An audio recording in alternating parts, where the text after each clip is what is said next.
Alyssa Groom, your host and producer of Toddlers to Teens Parent TV Show. And I'm here today with Sandra Alquist, and she's the founder of Language Delay Network. Thank you, Sandra, and thanks for joining us. Oh, thanks. Thanks, Melissa. Thanks for having me. Now, you're a busy mum of 2 children, Luca 9 and Amelia 2, and you also have your own business. And I was just wondering if you could tell our viewers what inspired you to get Language Delay Network up and running. Sure. My eldest, Luca, who's 9, he has a severe language disorder, and this year he was also diagnosed with auditory processing disorder. So in a way, Luca has been my inspiration, because I know as a mum it's been kind of frustrating. At times I felt quite alone.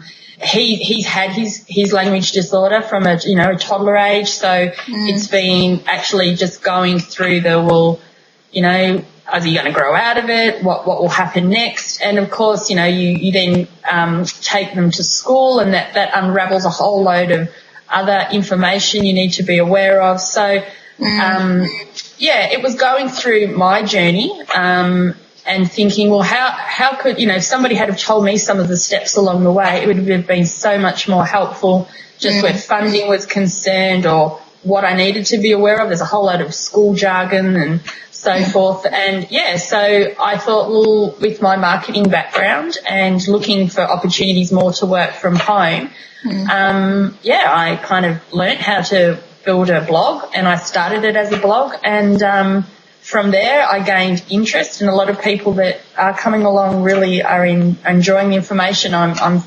sending them, and specialists are now actually coming on board. So it's I can't stop now. It's an ongoing passion. I find at the middle of the night, I'm like, I must remember to add that in my next newsletter. So it's really creating awareness, but it's also just hoping that people will have a resource really, and a network and a place that they can share their experiences, and we can all kind of be in it together. Yeah, definitely. Well, there's many people out there who do feel alone, as you did, and it can be very frustrating and very stressful on the family when you have got a child with any sort of condition. And the more that you educate yourself about that condition, the better your family runs in your life, because it's just sort of gives you back the power, doesn't it, to just be informed and be aware ahead of time of what could happen, the difficulties, and then put steps in place then to avoid those situations pretty much. Yeah, absolutely. I mean, you're really unaware, and unfortunately there isn't a booklet that says this is what you need to know at 3, 4, 5, 6, 7, 8, Yeah.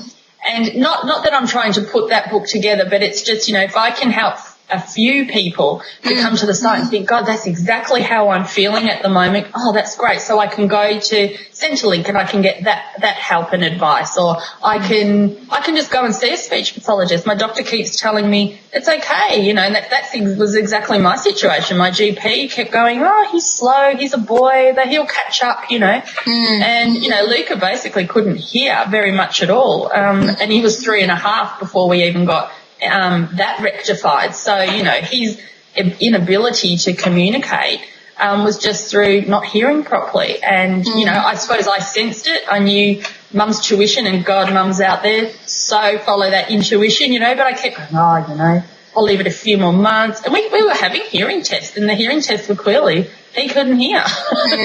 But a full auditory examination actually highlighted everything he needed to know, and then we got the referral to an ear, nose, throat, who's just went, right, when can we get him in? I'm going to solve this problem for you now. And hearing did solve a lot of his problems, but of course there was, he got his grommets at 4, so there was a lot of years that in between then that he'd missed, quite significant milestones. So in speech development and language development, but we've been seeing speech pathologists now ongoing. I mean, he's a bit older, so I'm looking at different ways now that we can do speech pathology because he just doesn't want to go again and have the same therapy. So we're using computer-based programs, and Fast Forward is one of those that I'm finding very successful for him. Yeah. And that straight away, from a self-esteem perspective for him, makes him feel better. And you're absolutely right about the stress. I mean, he feels supported. He understands more now about what is wrong with him, I suppose, and why he doesn't get it. That's what he says. Oh, I don't know. I don't get it. And I'm like, well, that's okay. Tell people that. You know, put your hand up. Say, I don't understand. I need help. Yeah. And it's him having enough self-confidence now, I suppose, to do that. But then you're absolutely right with saying, you know, be as informed as you can be. And hence, again, the website, you know, I've got recommended reading. Most of the books I have read. But if you're not a reader, there's smaller ebooks you can buy that just gives it to you in a nutshell. There's lots of links and resources, and I'm looking all the time and updating it all daily with what I find. And I want to be able to share it because, you know, it's not dyslexia, it's not autism, it's just a language delay. I know some children with dyslexia, autism will also have a language delay, so it's touching a lot of kids. There's a statistic in Australia, it's 13% of school-age children have some kind of communication disability. Now, you know, I've worked that out to be 500,000 kids, and that's a lot. That's a lot of kids. Yeah. And I talk about school because school isn't set up for, you know, more visual learning. These children need to really be able to learn more visually.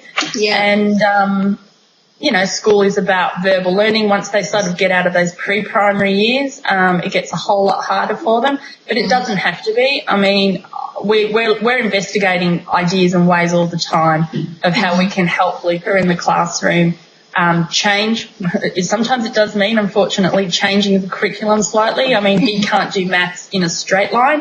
He needs to do it the old-fashioned way where it's sitting, vertically. Yeah. Some schools, oh, no, but we don't teach him like that anymore. But he gets it. When you do it that way, he totally gets it. So, and also I advocated quite strongly with our school, and we actually got Fast Forward working for them at school. So, and they trialled that with 5 other kids. So, you know, there's lots of options, and I suppose that's really what I'm trying to share with people, because I know I felt very intimidated, and I am someone with a business background. I suppose I am sort of fairly confident and thought, hang on a minute, that doesn't sound right. There must be more to it.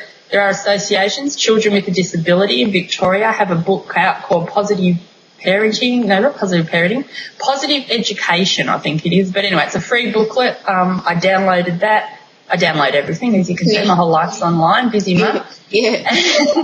No, but just that booklet in itself gave me enough confidence. I then rang one of their advisors. Now, they are, you know, few and far between. They're very, very busy people. But she just said to me, you know, school needs to embrace these kids. They can learn. There's lots of opportunities for them. And, you know, read the booklet, go into the meetings, you know, with your agenda as well. It's not just – because I used to come out of what they call program support meetings for my son at school crying. I'd go home going, oh, my God, that's just awful. And, you know, and it is about highlighting – you know, what it is they need to do, because he's always behind. He's a good 18 months behind for his year level. But at the same time, there's ways, I suppose, that those meetings can be managed that you feel a bit more a part of it, and not just the parents sitting there with about 5 people in the room who do have that talking jargon too. There's a lot of jargon. So I suppose it's about just stop. You're entitled to ask questions, and you're your child's best advocate, actually. Absolutely. So I've tried to find, you know, someone to come and handhold and come to those meetings with me. I mean, I did for a little while, have my speech pathologist come, and I'd pay for her to join us. But at the end of the day, I felt being more informed myself, and having the information and knowing more about it actually just better equipped me to understand more about what we were dealing with, and helping him along the way. So it's been the best thing. Yeah. And now I'm trying to share it with the network and get more people just to feel like they can be empowered as well as parents to do that for themselves. Yeah, well, sounds like you've got some really good information and resources on your website. So what's your website people can visit for more information? Sure, it's Language Delay Network, so it's just www.languagedelaynetwork.com. You can also send me emails. I will respond to them at Sandra, and it's just at languagedelaynetwork.com. Mm-hmm. And, and you can subscribe on the site. It's free to subscribe. And I do send out monthly newsletters. And as I said, I'm getting specialists now contacting me wanting to share stories and further information. Now, I don't get them to write a story and just do it in their jargon. It's all about making sure we all get it and understand it. So it's really nice to actually be able to put it in a different tone, I suppose, so that we all understand and it's not jargon. Yeah, absolutely. Well, thank you so much, Sandra, for joining us. Thank you. And I'm sure a lot of people out there, 500,000 kids is a lot of kids, and it's not necessary for anybody to be at home feeling alone or struggling. So we'll hopefully get the word out there for you and send them all over to your website. We can have a lot more happier mums and kids. Yeah, that sounds fabulous. Less sleepless nights. Yeah, exactly. All right. Well, thanks, everyone. I hope you enjoyed our interview, and we'll see you next time. Bye. Bye.